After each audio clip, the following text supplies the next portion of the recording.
भाजपा से जनता पूछ रही है 10 वर्षों में क्या किया। जनता के सवालों के जवाब से बचने के लिए भाजपा नेता दे रहे हैं उल्टे सीधे बयान। 20 लाख नौजवानों को भाजपा ने दी होती नौकरियां तो 80 करोड़ लोगों को नहीं देना पड़ता राशन।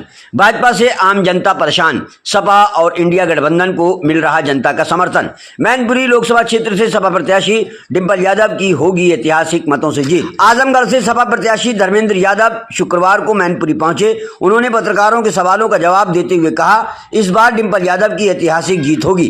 भाजपा से आम जनता परेशान है और सवाल पूछ रही है कि 10 वर्षों में भाजपा ने क्या किया है। जनता के सवालों से बचने के लिए और मुख्य समस्याओं से जनता का ध्यान हटाने को भाजपा नेता इस तरह के बयान दे रहे हैं ताकि जनता भ्रमित हो जाए, परंतु अब ऐसा होना संभव नहीं है। उन्होंने कहा कि भाजपा ने जो वादे किए थे उन्हें पूरा नहीं किया है। 60 लाख नौजवान पुलिस भर्ती में परीक्षा देने के लिए बैठा था, पेपर लीक हो गया, उसे नौकरी नहीं मिली। किसानों को उनकी उपज का वाजिब मूल्य नहीं मिल पा रहा है। चंद पूंजीपतियों का भाजपा ने कर्ज माफ कर दिया।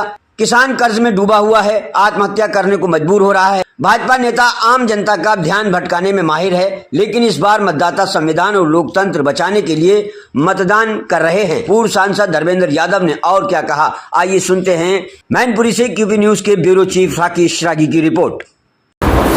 तो जो लोग दरवाज़ा खटखटा रहे हों ये उनकी टेंशन है, हमारी तो नहीं है। जो लोग खटखटा रहे हैं उनका दरवाज़ा, ये उनकी टेंशन हो सकती है। हम समाजवादियों का इन चीज़ों से कोई वास्ता नहीं है। और मैनपुरी में डिंपल जी पिछले लीड से भी बहुत बड़ी लीड से और ऐतिहासिक वोटों से चुनाव जीतेंगे। जो जन समर्थन पिछले चुनाव में हम लोगों के पास था उससे भी ज़्यादा व्यापक समर्थन बढ़ा है, क्योंकि लोग बीजेपी से लगातार दिन ब दिन निराश होते जा रहे हैं। नौजवान निराश हैं। 60 लाख नौजवान बैठे पुलिस भर्ती में, पेपर लीक कर दिया गया, परीक्षाएं निरस्त हो गई। महंगाई लगातार बढ़ रही है, किसान परेशान हैं, व्यापारी परेशान हैं। 16 लाख करोड़ कुछ चुनिंदा मुट्ठी भर लोगों के कर्जे माफ़ कर दिए गए, लेकिन किसान अगर 10-5 हज़ार का भी कर्जदार है तो उसको नोटिस जा रहा है। व्यापारी अगर 10-20 हज़ार का, 1,50,000 का भी कर्जदार है तो उसके पास नोटिस जा रहा है और एमपीए की नोटिस जा रहे हैं। तो ये बीजेपी के लोग हैं, बड़े लोगों के लोग हैं। चुनाव प्रचार में बदजुबानी जारी है। इलेक्शन कमीशन ने कांग्रेस को और भारतीय जनता पार्टी की पार्टी अध्यक्ष को नोटिस भी जारी किया है कि बदजुबानी ना हो। तो किस तरीके से देखते हैं? ये जो लोग कर रहे हैं उनको समझना चाहिए और चुनाव आयोग को अपनी जगह सख्त रहना चाहिए। और बीजेपी के लोग तो धर्म आधारित चर्चाएं करने लगे, नफरत फैलाने वाली चर्चाएं कर रहे। चुनाव आयोग को संज्ञान लेना चाहिए इन चीज़ों का, और संज्ञान ही नहीं लेना चाहिए, उस पर जो जायज़ कार्रवाई बनती है कानूनन वो करनी चाहिए। सांसद जी, इस बार इंडिया गठबंधन बता रहा है कि इस बार संविधान बचाने का चुनाव है। वहीं प्रधानमंत्री नरेंद्र मोदी मंगलसूत्र तक की बातें कर रहे हैं, महिलाओं के मंगलसूत्र छीन लिए जाएंगे। इस तरह के बयान को किस तरह देखते हैं? कहीं ना कहीं मुद्दे से भटकता हुआ चुनाव दिख रहा है। देखिए, बीजेपी के लोगों ने काम नहीं किया है 10 साल। अब वो चुनावी चर्चा परिचर्चा को डाइवर्ट करना चाहते हैं, लेकिन डाइवर्ट होने वाली नहीं है। वो कुछ भी बयान दे दें। उन बयानों से भी ज़्यादा महत्वपूर्ण बात यह है कि 20 करोड़ रोजगार कहाँ गए। आज प्रधानमंत्री जी इस बात की चर्चा तो करते हैं कि हम 5 किलो राशन 80 करोड़ लोगों को दे रहे हैं। मैं समाजवादी पार्टी की ओर से कहता हूं, अगर आपने 20 करोड़ रोजगार दे दिए होते, जो कि आप ही की गारंटी, आप ही का वादा था, तो अगर एक व्यक्ति को रोजगार मिलता तो कम से कम अपने परिवार के 4 लोगों का पेट जरूर पाल लेता और राशन देने की आवश्यकता नहीं पड़ती। लोग रोजगार मांग रहे हैं, रोजगार मिलना चाहिए। किसानों को जो वाजिब मूल्य मिलना चाहिए था स्वामीनाथन जी की सिफारिश के अनुसार, जो नहीं मिला। महंगाई कम करनी चाहिए थी, जो नहीं हुई। स्विस बैंक से पैसा लाने के वादे हुए थे, वो नहीं पूरे कर पाए।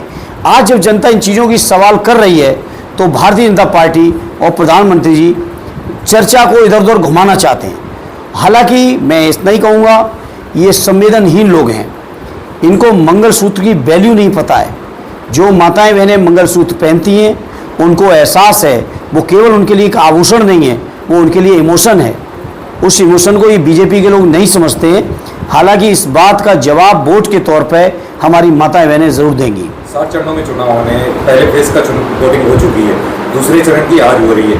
फर्स्ट फेज के बाद इंडिया गठबंधन का मनोबल बढ़ा हुआ दिखाई दे रहा है। सेकंड फेज को किस तरह से देखते हैं और आने वाले समय में गठबंधन किस तरह से? मुझे खुशी है, कम से कम पत्रकार मित्र मीडिया के साथी इस बात को स्वीकार कर रहे हैं कि फर्स्ट फेज से ही इंडिया गठबंधन के साथियों का मनोबल ऊंचा है।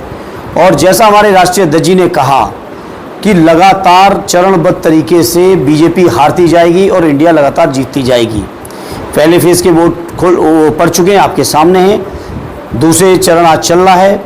रात तक रुझान आपको समझ में आने लगेंगे, जो चर्चा आएगी वहाँ से निकल के उन इलाकों से, और लगातार ये चर्चा बढ़ती चली जाएगी। तीसरा चरण तो और भी हमारे लिए महत्वपूर्ण है। संभल से लेके मैनपुरी, फिरोजाबाद, बदायूं से लेके ये तमाम संभल का इलाका जो है, ये समाजवादी पार्टी के लिए ऐतिहासिक होगा।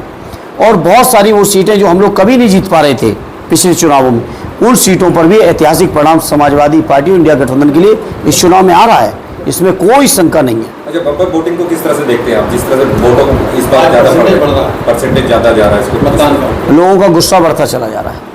लगातार पीएम मंच से अल्पसंख्यकों को घुसपैठी बता रहे हैं और वो कह रहे हैं कि केंद्र की सरकार अगर सत्ता में आती है तो जो सरकार है वो सारी संपत्ति मुस्लिमों को बांट देगी। ये सब बेकार की बेबुनियाद चर्चा को डाइवर्ट करने की बातें हैं। प्रधानमंत्री जी स्वयं एक राज्य के मुख्यमंत्री भी रहे हैं, 10 साल से देश के प्रधानमंत्री भी हैं, और वो भी इस बात को जानते हैं कि देश में ऐसा कोई कानून ना आज तक बना है, न बन पाना संभव है। लेकिन जान के चर्चा कहीं महंगाई पे ना हो, चर्चा बेरोजगारी पे ना हो, चर्चा स्विस बैंक पे ना हो जाए, इस वजह से इन चीज़ों को चर्चा, जो आपका जो फंड था इलेक्टोरल बॉन्ड, कहीं चर्चा उसकी तरफ ना चली जाए, इसे चर्चा को डाइवर्ट करना चाहते हैं। और बीजेपी लोग चर्चा डाइवर्ट करने में पुराने माहिर रहे हैं। चुनाव के समय वो चर्चाओं को इधर उधर ले जाने का, और बाद में कहेंगे चुनावी जुमला है। वन नेशन वन इलेक्शन को कैसे देखते हैं? वो जब चीज़ें ड्राफ्ट सामने आएगा तो उस बात को देखेंगे। बीजेपी प्रत्याशी ये भी हालांकि ये चीज़ें समाज के उन लोग जिनको, जो वंचित लोग हैं, जो बैकवेंचर्स हैं, जिनको प्रतिनिधित्व मिल जाता था, उन तमाम लोगों के प्रतिनिधित्व का रास्ता रोकने का फार्मूला बीजेपी दिन ब दिन ढूंढती रही है, उसी का एक परिणाम है। बीजेपी प्रत्याशी जयवीर सिंह कह रहे हैं चुनाव प्रचार में कि 27 में चुनाव होगा ही नहीं, 29 में चुनाव होगा, तैयारी उसकी। अब वो भविष्यवक्ता हैं, अभी देश की संसद ने तो कोई ऐसा कानून पारित किया नहीं। इसीलिए हम लोग कहते हैं कि संविधान खतरे में है। भाजपा की मैं इसीलिए कह रहा हूँ कि संविधान खतरे में है। कल कन्नौज में बीजेपी प्रत्याशी सुब्रत पाठक ने अखिलेश जी के नामांकन की बात बोला है। अब कन्नौज में भारत पाकिस्तान का मैच होगा। अब क्या कहा जाए, जनता जवाब देगी इनको, जनता जवाब देगी।